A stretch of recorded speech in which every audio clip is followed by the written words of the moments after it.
The journey of Abram. Abram was 75 when the story opens.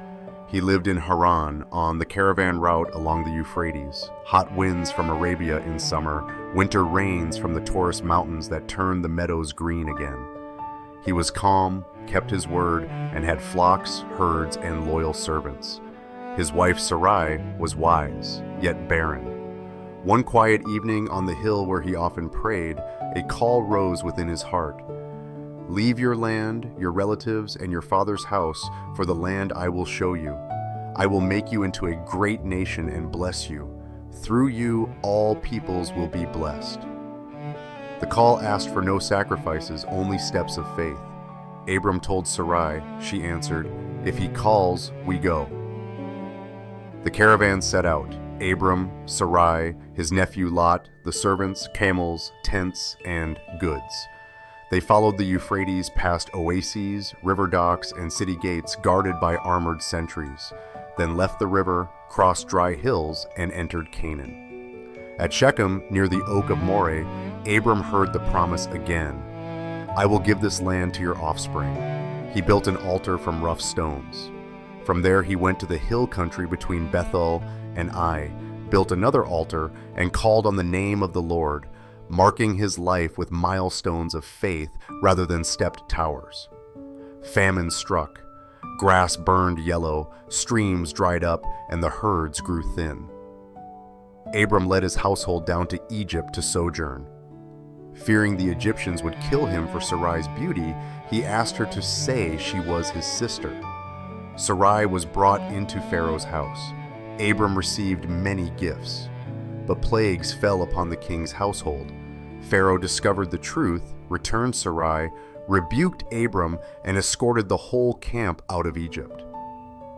Abram went back through the Negev and returned to the very place between Bethel and Ai where he had built an altar and renewed his trust.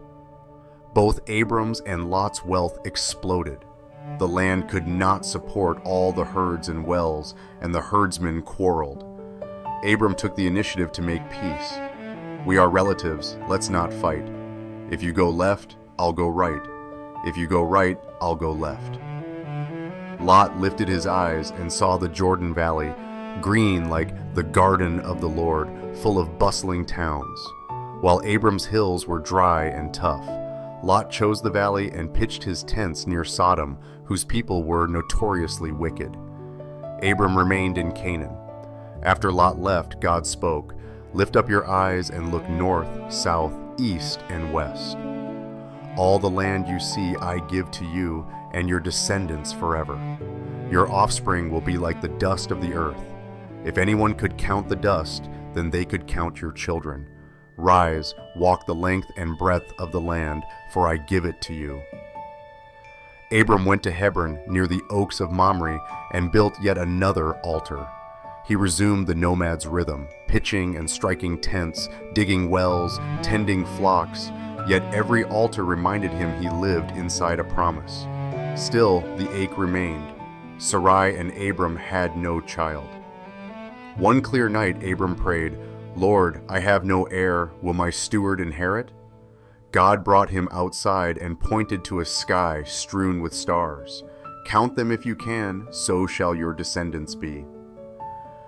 Abram believed, and that faith was counted to him as righteousness, not because he was flawless, Egypt was a lesson, but because he let the promise define the future more than the emptiness of the present. He asked for a sign to confirm the land. God commanded a covenant ritual from ancient custom: a 3-year-old heifer, a 3-year-old goat, a 3-year-old ram, along with a turtle dove and a pigeon. Abram cut the animals in two and set the halves opposite each other. Birds swooped down, and he drove them away. As dusk fell, Abram sank into a deep sleep. A heavy dread rolled over him. In the darkness, God spoke, "Your descendants will be strangers in a land not their own, oppressed for 400 years. But I will judge the nation that enslaves them, and afterward they will come out with great possessions. As for you, you will go to your fathers in peace." When night was deep, A smoking firepot and a blazing torch passed between the pieces, a sign that the Invisible One bound himself to his word. That day, the Lord made a covenant with Abram and marked the borders of the promise from the river of Egypt to the great river, the Euphrates. From then on, Abram understood that promises don't unfold in a straight, easy line. His descendants would endure long nights before they returned, but the covenant was the guarantee that night would not swallow day. He settled in Hebron, oversaw the flocks, secured the camp, cared for his servants, sometimes lifting his eyes toward the Jordan Valley to think of Lot.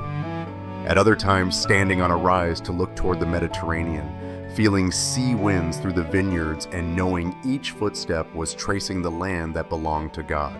Children in the camp asked for old stories. Abram told them of its high ziggurats, lapis lazuli adornments, and crowded docks, then of the call in Haran and the altars at Shechem, Bethel, and Mamre. Why did you dare to go without knowing the destination? Because the one who calls is faithful. And the promise of a child? We wait within the covenant. Stars are unseen by day, but they are still there. From the outside, Abram's journey looked like the migration of a nomadic clan.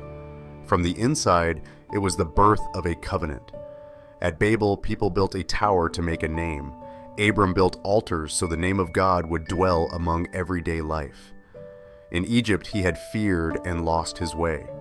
At Bethel, he returned to the old altar to renew his trust. In Hebron, he yielded the better land to Lot to keep the peace.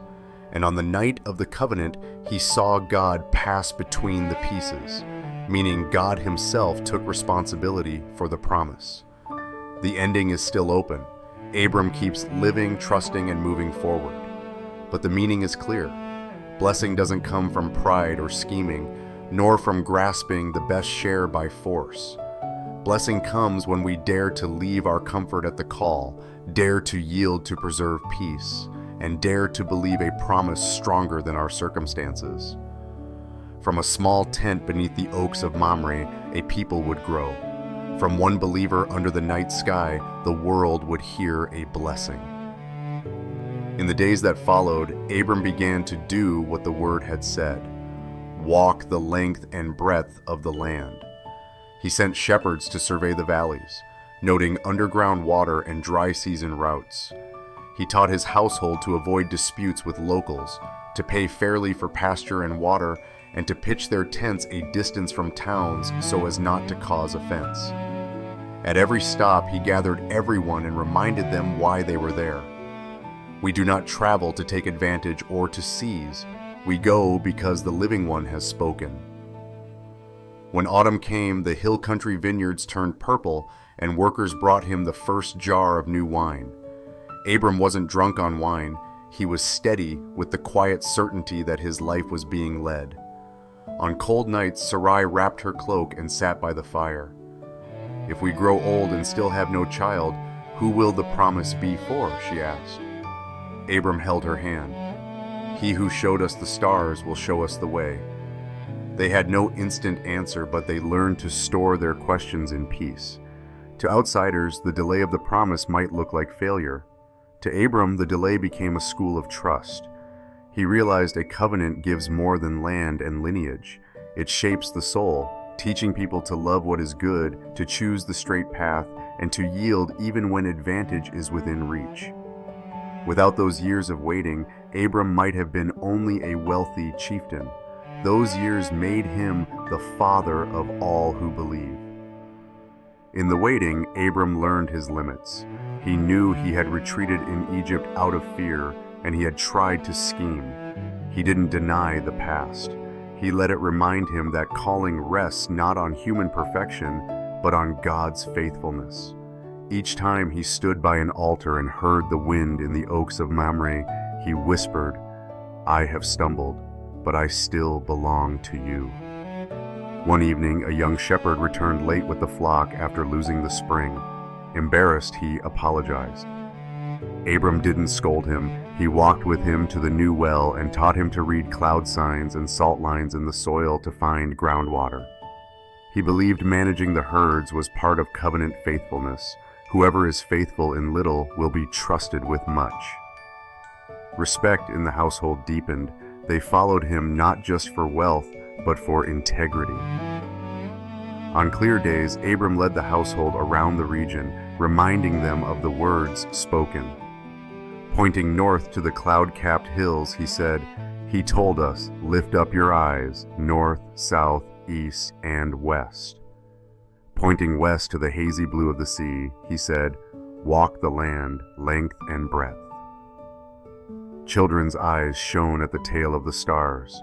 Adults smiled at the dust of the earth promise. They began to read the land in the language of hope. If Abram's journey speaks to you, drop an amen or share what you learned in the comments.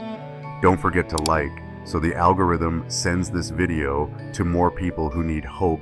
Subscribe and ring the bell so you won't miss the next episodes in the Journey of Faith series. And if someone comes to mind who needs encouragement, share this video with them right now. Thank you for traveling with us.